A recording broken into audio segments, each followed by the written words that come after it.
Hey guys, Zach here. I wanted to take a few minutes today and we're going to go through a transaction that wasn't the easiest in the world. And the reason why I wanted to go through this today is, HGTV, those shows that come in and it looks like, oh my gosh, real estate agents' lives are so easy. They go in, they show these beautiful homes, and next thing you know, 3 months later, start to finish, it's closed, it's done, and we walk away with a fat check. Nope, that's not the way it works. Those do happen. I'm not going to lie, they do happen, and they're very nice when they happen that way.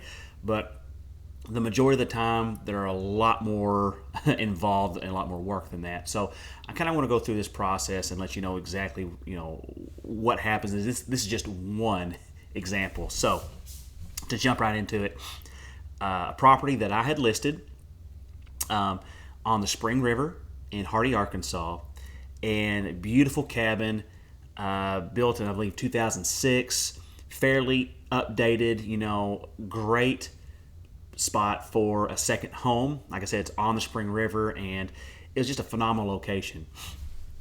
It did take a little while to get traction in as far as advertising and marketing this property, because not everybody's in the market for a second home. It could be a first-time home. However, it is in a flood zone, so that's a hurdle right there.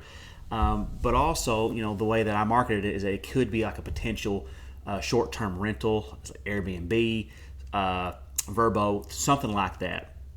Anyway, a personal friend of mine decided to go take a look at it. I kind of convinced her. I said her name is Rose. I said, Rose, you got to come look at this house. You have to come look at this cabin. You're going to love it. Rose is a very busy woman, extremely busy. So getting her out there to look at it in the first place first of all, it was a challenge. So had the property listed. I had shown it. I personally and other agents did show the house maybe half a dozen times, and it sat on the market for maybe 3 or 4 months. And then finally, I was able to get Rose out to take a look at this cabin. She absolutely fell in love with it.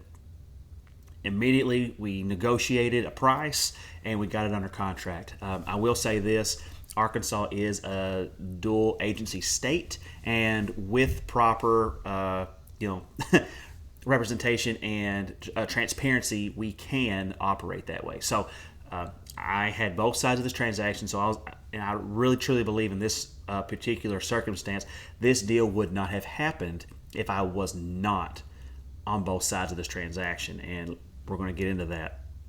So we go in, Rose, we set a closing date a little bit farther out just because, of life events, right? The seller was not in a very big hurry to sell the property. They wanted to sell it, but they were okay waiting a few months. So we pushed the closing date a few months out, maybe 3 months, 2 months out. Yes, we pushed it 2 months out. And when we're getting down to the brass tacks of everything, part of this transaction is, we went ahead and pushed all of our due diligence, and we basically started the transaction a month later to accommodate everybody. So we did our inspections, did the termite inspection. Everything came out great. The appraisal came back good. This particular cabin's on stilts, so it's above the floodplain, so definitely great there. Everything's going smooth.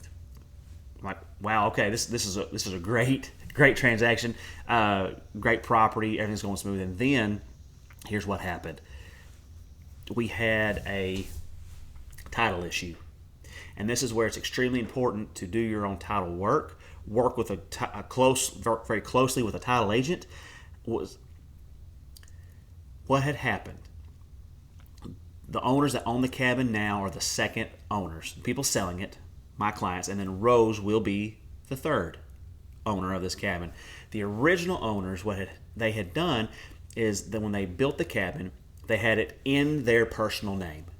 Okay, and what happened is that they decided for this would be another video for another time. They wanted to put it into a trust account. Okay, so they put it into a trust, and then when they went to sell it to my clients now, who are now the sellers, they went ahead and sold them the property from their personal name. They had an attorney work up everything. All the paperwork was great. Nothing wrong with it. The issue is, I'm sure if you know anything about title or if you're in real estate, you understood what happened. They sold it out of their personal name after they had already put it into a trust. Well, when you do that, a trust or an LLC or a corporation, they all act as a separate entity, and there's different rules and guidelines you have to go by when you sell that property. So if there's other owners, other people who are in that trust, they have to sign off on it as well. So we get to the closing table, we get to the point of, hey, we're ready to go, then all of a sudden we can't close because there's not legal title. There's the chain of title's not there. We can't get a title insurance on the property. Well, my buyer, Rose, she's not going to do it. Can't say that I blame her. So, easy fix. We go in, we're going to find who's on the trust. No problem. Problem is, nobody has a copy of the trust. So then I start digging. It takes me a couple weeks. To find the attorney who drafted the papers. She tells me, this is 15, 20 years ago when this happened. A long time ago when all this happened, at least 10 years ago. And she said, I vaguely remember, really and truly, I didn't help them, but I referred to them to do the trust out of Mississippi or Louisiana. One of the two. I can't remember. This is a few transactions ago. But I was like, if you could help me at all and point me in the right direction of that firm who actually created that trust, that would be fantastic. Okay. So in the meantime, waiting to hear back from her, I find the attorney who actually filed the paperwork. So there's two or three attorneys, there's two or three different parties involved in this, just in the trust formation for the original owners. Okay. When we got down to it, we finally got a hold of the people who created the trust, and luckily they gave me the name of the individual who still owned the trust, and had told me in this conversation that they were considering. They actually spoke to this individual a year or two ago, so they take good notes. Copious amount of notes, and went through when I asked about the property, they said, yep, we did that. And actually, there's a note here about 2 years ago where they talked about shutting the trust down, closing it down, doing away with it. Luckily, it hadn't, and they were kind enough to give me the phone number and the name of the individual who is still owner of this trust, okay, who had the full authority to sign off on it. I call her up, no answer, email, call, text. 2 weeks later, I finally get a hold of her. She's somewhere in Tennessee. You see how all this is going? A very simple transaction has got real muddy real quick. Upon speaking with her and explaining the situation, she assumed so many years ago everything was taken care of. In her mind, it was. So talking to this individual, going through this and explaining what had happened, she's like, nope. Everything was correct. Everything was right. I'm like, ma'am, I understand. However, in order to clean this up for you to where you're not a responsible party, would you mind signing these documents one more time for us just to make sure it's taken care of? Yes, I'll do that.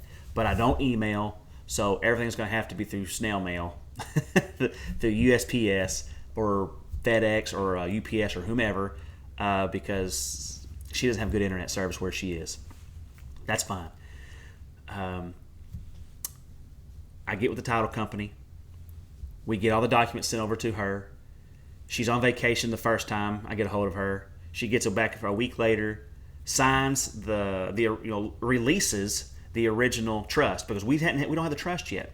And the attorney down in Mississippi, Louisiana, wherever they were, they wouldn't release it to us. Which we had to get written permission from her to release it to us so we could actually read over the trust to make sure that we get everything done.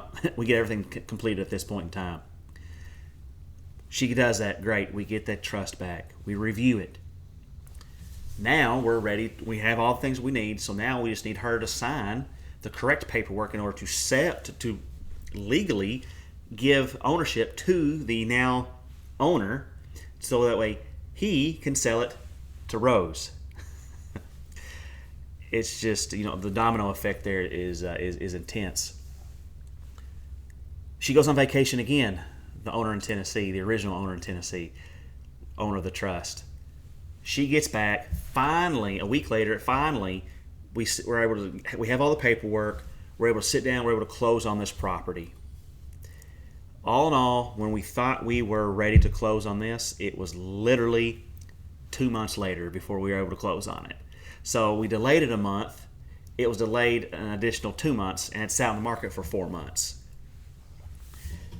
I'm not going to say that's typical, that's average. That's one of those things that I really believe if another agent had been on the other side of this, it wouldn't have gone as smoothly. It may not have happened at all, and that property may still be sitting there for sale. I hope you've been educated by this. I hope you understand that at least one example anyway on how difficult these transactions can be, and then the expert, having somebody who's educated, experienced in this field that can actually help close these deals. That one there was extremely involved. It took a lot of legwork on my part, a lot of phone calls, a lot of hours, because it's not, whose job is it? I guess it's my job. There's a lot of realtors out there, a lot of agents out there who don't feel it's their job. They think, oh, it's the title company. We'll let them handle it. They got enough stuff on their plate to have to be worrying about chasing down leads like that. That is our job. That's just one aspect of our job, to get these transactions and get these properties closed. At the end of the day, it's about selling a property, helping a landowner or homeowner out and selling their property because they have their own reasons for that, and then helping this other individual buy a dream property, buy property because that's what they want, right? At the end of the day, it's a win-win. Yeah, it took a little bit longer. It took me a few sleepless nights going through paperwork, phone calls, tracking people down, and getting this deal done. Let me know what you think in the comments. Reach out to me if you have any questions, if you have something similar.